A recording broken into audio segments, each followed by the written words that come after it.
The Story of Redemption by Ellen G. White. Chapter 15. God's Power Revealed. Many years had the children of Israel been in servitude to the Egyptians.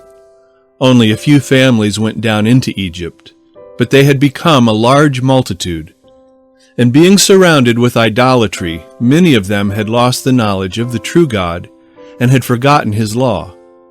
And they united with the Egyptians in their worship of the sun, moon, and stars, also of beasts and images, the work of men's hands. Everything around the children of Israel was calculated to make them forget the living God. Yet there were those among the Hebrews who preserved the knowledge of the true God, the maker of the heavens and of the earth. They were grieved to see their children daily witnessing and even engaging in the abominations of the idolatrous people around them, and bowing down to Egyptian deities made of wood and stone, and offering sacrifice to these senseless objects. The faithful were grieved, and in their distress they cried out unto the Lord for deliverance from the Egyptian yoke, that he would bring them out of Egypt, where they might be rid of idolatry and the corrupting influences which surrounded them.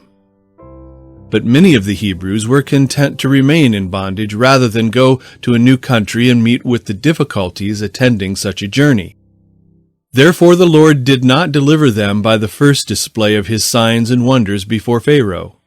He overruled events to more fully develop the tyrannical spirit of Pharaoh, and that he might manifest his great power to the Egyptians and also before his people, to make them anxious to leave Egypt and choose the service of God.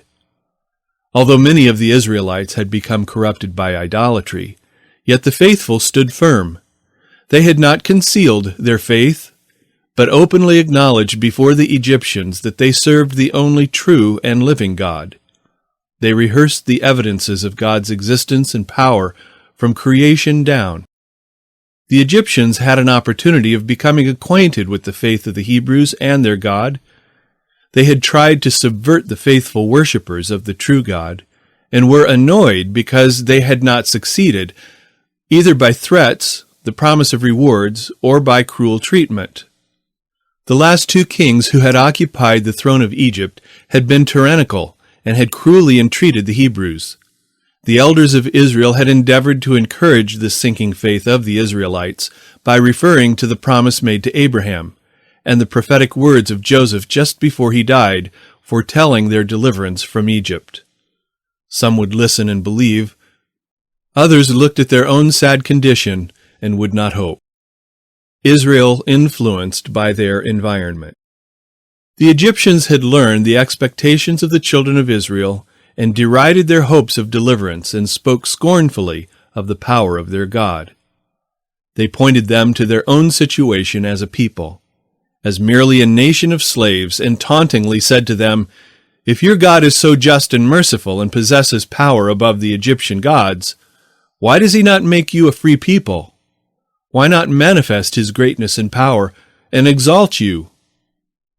The Egyptians then called the attention of the Israelites to their own people, who worshipped gods of their own choosing, which the Israelites termed false gods. They exultingly said that their gods had prospered them and had given them food and raiment and great riches, and that their gods had also given the Israelites into their hands to serve them, and that they had power to oppress them and destroy their lives, so that they should be no people. They derided the idea that the Hebrews would ever be delivered from slavery.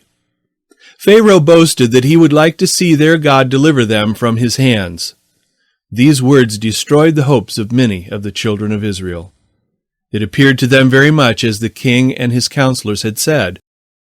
They knew that they were treated as slaves, and that they must endure just that degree of oppression their taskmasters and rulers might put upon them. Their male children had been hunted and slain. Their own lives were a burden, and they were believing in and worshiping the God of heaven. Then they contrasted their condition with that of the Egyptians. They did not believe at all in a living God who had power to save or to destroy.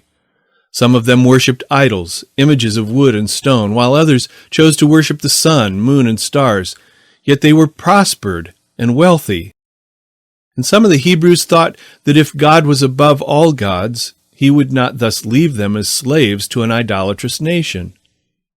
The faithful servants of God understood that it was because of their unfaithfulness to God as a people, and their disposition to intermarry with other nations and thus being led into idolatry, that the Lord suffered them to go into Egypt. And they firmly declared to their brethren that God would soon bring them up from Egypt and break their oppressive yoke. The time had come when God would answer the prayers of his oppressed people and would bring them from Egypt with such mighty displays of his power that the Egyptians would be compelled to acknowledge that the God of the Hebrews, whom they had despised, was above all gods.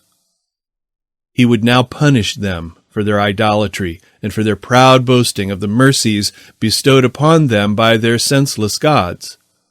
God would glorify his own name, that other nations might hear of his power and tremble at his mighty acts, and that his people, by witnessing his miraculous works, should fully turn from their idolatry to render him pure worship.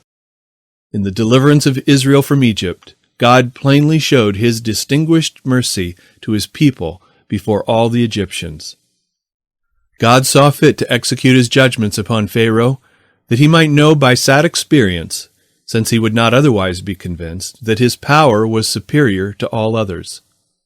That his name might be declared throughout all the earth, he would give exemplary and demonstrative proof to all nations of his divine power and justice. It was the design of God that these exhibitions of power should strengthen the faith of his people, and that their posterity should steadfastly worship him alone who had wrought such merciful wonders in their behalf. Moses declared to Pharaoh, after he required the people to make brick without straw, that God, whom he pretended not to know, would compel him to yield to his claims and acknowledge his authority as supreme ruler. The plagues.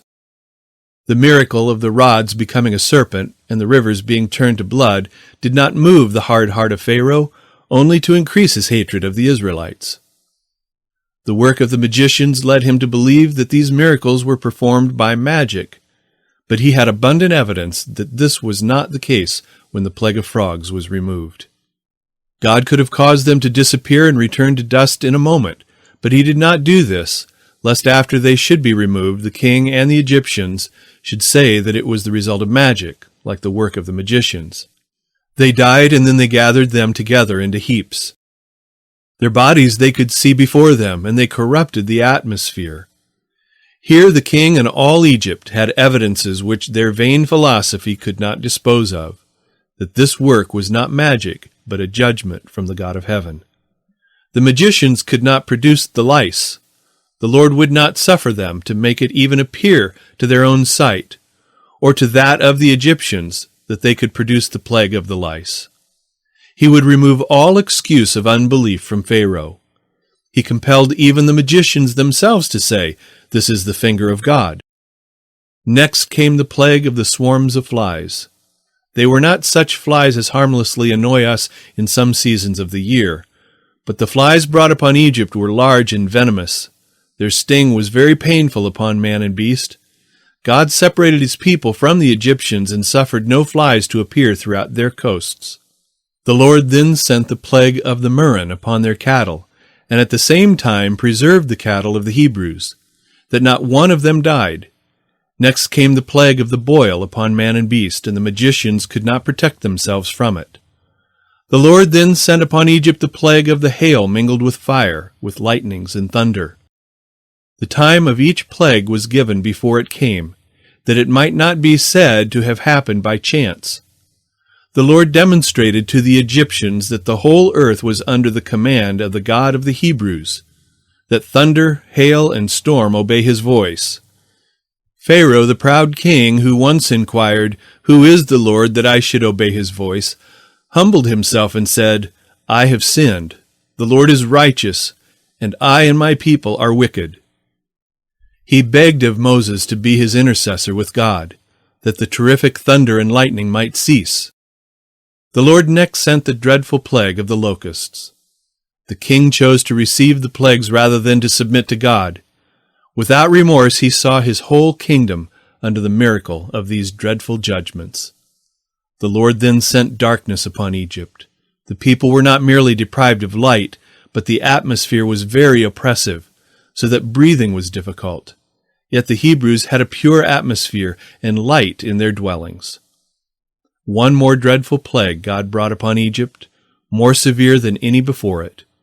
It was the king and the idolatrous priests who opposed to the last the request of Moses.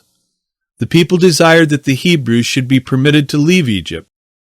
Moses related to Pharaoh and to the people of Egypt, also to the Israelites, the nature and effect of the last plague.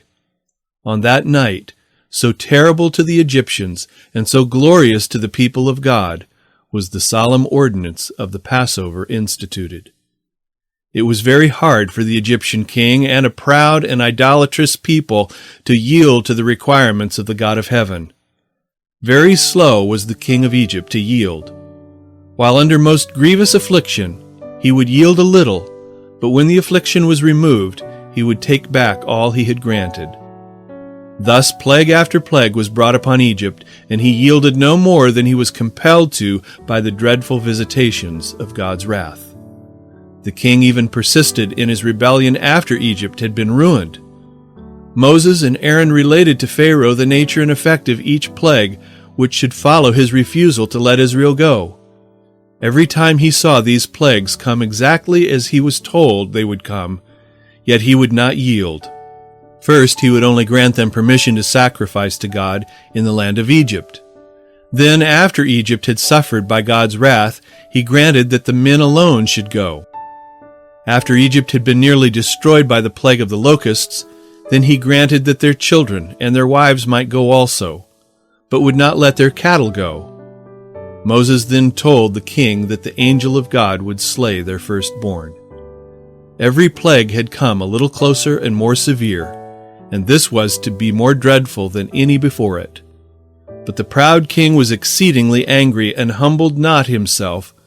And when the Egyptians saw the great preparations being made among the Israelites for that dreadful night, they ridiculed the token of blood upon their doorposts.